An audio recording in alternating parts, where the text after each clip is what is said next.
నరసింహం నందమూరి బాలకృష్ణ కుమార్తె యాడ్ చూసారా? ఆ కంపెనీ ఎవరిదో తెలుసా? తెలిస్తే ఖచ్చితంగా ఆశ్చర్యపోతారు. అసలు ఆ కంపెనీకి ఆమె ఎందుకు యాడ్ చేశారు? ఇవన్నీ ఈ వీడియోలో తెలుసుకుందాం. బాలకృష్ణ చిన్న కూతురు తేజస్విని కెమెరా ముందుకు రావటం ఇదే తొలిసారి. తండ్రి బాలకృష్ణ సినిమాలకు సంబంధించి వ్యవహారాలు పట్టించుకుంటారు కానీ ఎప్పుడూ సినిమాలో నటించలేదు, సినిమాలోకి రాలేదు.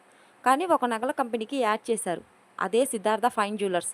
ఇంతకీ ఆ కంపెనీ ఎవరిదో కాదు, తేజస్విని మరిదిది. సిద్ధార్థ ఫైన్ జ్యువెలర్స్ పేరులో ఉన్న సిద్ధార్థ ఎవరనుకుంటున్నారు? స్వయాన బాలకృష్ణ చిన్నల్లుడు, విశాఖ ఎంపీ శ్రీ భరత్ సొంత తమ్ముడు. ఇప్పుడు అర్థమైనట్లుంది ఆ కంపెనీ ఎవరిదో. ఈ కంపెనీ ఆమె సొంత కుటుంబానికి కాబట్టి యాడ్ చేశారు. ఈ యాడ్ లాంచ్ ప్రోగ్రాంలో తేజస్విని అత్తగారు శ్రీమణి కూడా పాల్గొన్నారు. తమ కంపెనీలో కోడలు బ్రాండ్ అంబాసిడర్గా కావడంతో అత్తగారు మాట్లాడుతూ మాకు చాలా గర్వంగా ఉందని తెలిపారు.